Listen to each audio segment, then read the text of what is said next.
Doctor असफरीन बदर साहिबा बताती हैं कि मैं जब ज़ियारतों से फ़ारिग होने के बाद ईरान से पाकिस्तान वापसी के लिए तैयारे में बैठी तो मेरे साथ वाली सीट पर एक मर्द बैठा हुआ था जो कि मेरा महरम नहीं था। मेरे पास वहाँ बैठने के सिवा और कोई चारा भी नहीं था।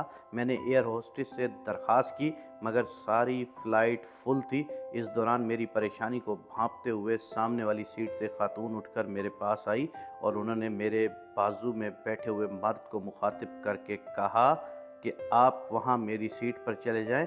मेरे शोहर जहाँ पर बैठे हैं, आप मर्द हैं, आप उनके साथ बैठ जाएं। ये खातून हैं, आपकी वजह से परेशान हो रही हैं।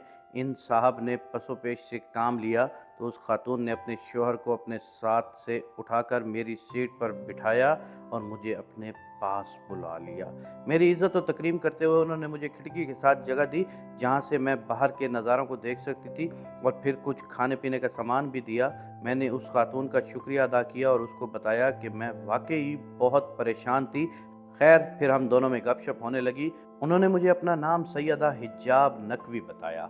हमारी फ़्लाइट जब इस्लामाबाद में उतरी तो उस दिन हंगामी हालात की वजह से इस्लामाबाद के इलाके में मोबाइल फ़ोन सर्विस बंद थी और फिर मोटरवे को भी ट्रैफ़िक के लिए बंद कर दिया गया था। मुझे लेने के लिए आने वालों को पहुंचने में अभी टाइम था और पता नहीं फिर उनको कोई रास्ता भी खुला मिलता है या नहीं। मैं इसी परेशानी में थी कि एक बार फिर मेरे पास मेरी दोस्त हिजाब पहुंची और उन्होंने मुझसे मसला पूछा और मैंने उनको सब कुछ बता दिया।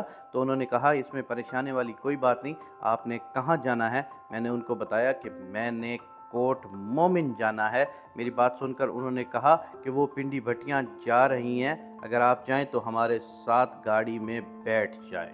हम आपको उतार कर आगे निकल जाएंगे। हम लोग भी मोटरवे से ही निकलेंगे क्योंकि मोटरवे को इस्लामाबाद से जाने वाली गाड़ियों के लिए खोल दिया गया था। मैंने उनका शुक्रिया अदा किया और उनके साथ गाड़ी में बैठ गई।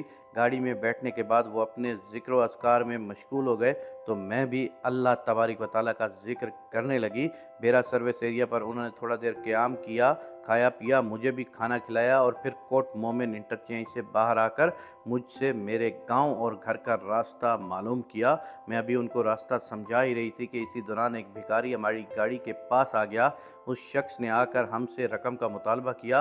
वो शक्ल से निशाई लग रहा था। इससे भी बड़ी बात ये थी कि उसने साफ कहा था कि वो सिगरेट ख़रीदना चाहता है और उसके पास पैसे नहीं हैं। मैंने उसको रकम देने से इनकार कर दिया। वो अल्लाह रसूल के वास्ते देने लगा तो मेरे साथ बैठी हुई सैयदा हिजाब ने पैसे निकाल कर उसे दे दिए।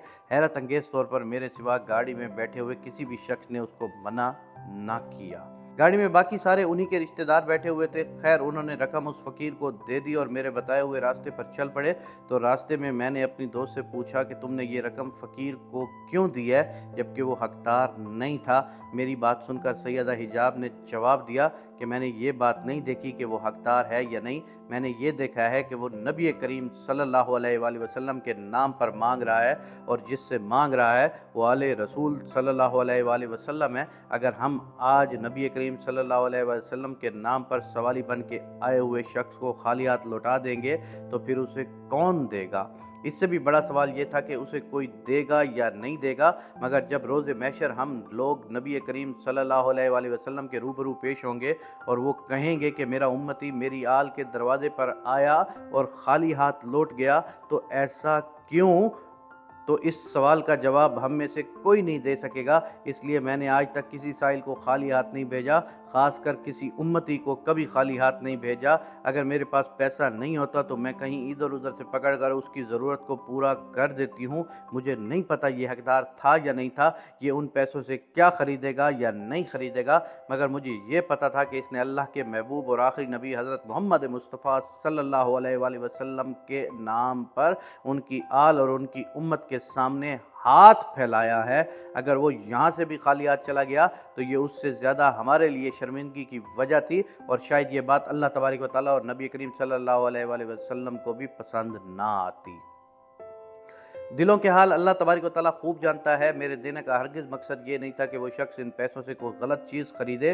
मेरा मकसद सिर्फ ये था कि अल्लाह ताला और उसके नबी के नाम पर मेरे सामने फैलाया हुआ हाथ कभी खाली वापस ना हो। मेरी दोस्त सैयदा हिजाब की बात मुकम्मल हुई तो गाड़ी घर के दरवाजे के सामने रुक चुकी थी और मुझे इस सारे वाक़ये में एक बात अच्छी तरह समझ आ चुकी थी कि आले रसूल और उम्मत रसूल में आज भी بہت فرق ہے۔ اسلام میں سب برابر ہے، مگر تربیت میں کہیں نہ کوئی کمی آج بھی باقی ہے۔ میں نے اپنے ان مہمانوں کو بہت ضد کر کے اپنے گھر کے اندر بلایا، ان کی خدمت کی، جاتے ہوئے اپنی دوست کو تحفہ دیا، گاؤں کے باہر تک آ کر ان کو الوداع کہا اور ان کا شکریہ ادا کیا۔ انہوں نے مجھے زندگی کا ایک بہت اچھا سبق دیا اور اپنی دوست سے وعدہ کیا کہ انشاءاللہ آئندہ کبھی میری دہلیز سے بھی کوئی خالی واپس نہیں جائے گا۔